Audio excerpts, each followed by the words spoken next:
এই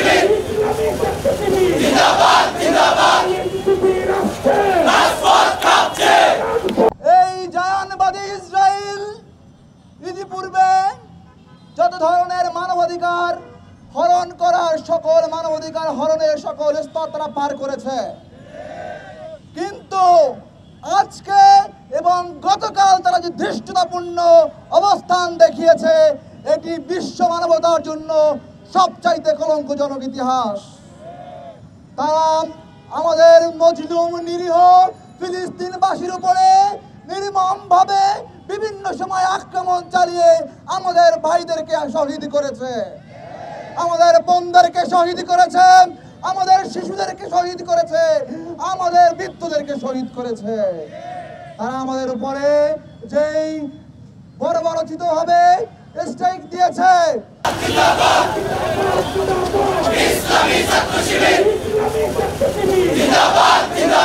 মা যখন সেই মা তার সন্তানের জন্য একটু পানির জন্য বালির মধ্যে হাঁটতে হাঁটতে পাগুলো ফেটে গেছে, তখন আমরা লক্ষ্য করেছি এই জায়নিস্টরা একের পর এক হামলা করে আমাদের সেই মাগুলোকে, আমাদের বোনগুলোকে, আমাদের বাবাগুলোকে হত্যা করার মাধ্যমে যে নৃশংসতা দেখিয়েছে। সারা পৃথিবী থেকে মানুষগুলো যখন তাদের এই বহরগুলো গিয়েছে যে কেবলমাত্র তানগুলো পৌঁছে দিতে চায়, তখন আমরা লক্ষ্য করলাম সারা পৃথিবী তাকিয়েছিল হয়তো এই বর্বর জায়নিস্টরা এবার একটু তাদের হৃদয় কোমল হবে, কিন্তু আমরা লক্ষ্য করেছি তারা ভয়াবহভাবে সেই জাহাজগুলোতে আক্রমণ করে বসেছে। সম্মানিত ভাইরা আমার, আমরা বাংলাদেশে বসে আমার সেই ফিলিস্তিনের মা বোন ভাইয়ের জন্য হয়তো আমরা কিছু করতে পারছি না, কিন্তু আমরা বলতে চাই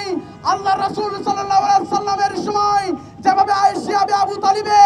আল্লাহ রাসূলকে 3 থেকে 3.5 বছর সেখানে অবরুদ্ধ করে রাখার মাধ্যমে মুসলমানদের প্রাণ সঞ্চার হয়েছিল, পরবর্তীর বিনিময়ে আল্লাহ রাব্বুল আলামিন যেভাবে মুসলমানদের বিজয় দিয়েছিল, আমরা বিশ্বাস করি এই ফিলিস্তিনের অবরুদ্ধতার মাধ্যমে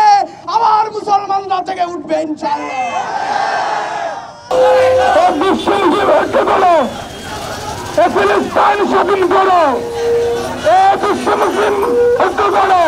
আজাদের পুণ্যভূমি চট্টগ্রাম থেকে, বাংলাদেশ থেকে আমরা এর তীব্র নিন্দা ও প্রতিবাদ জানাই। এই মিছিল কোন ধরনের সাধারণ একটি মিছিল নয়, আজকের এই মিছিল হচ্ছে মানবতার মুক্তির মিছিল।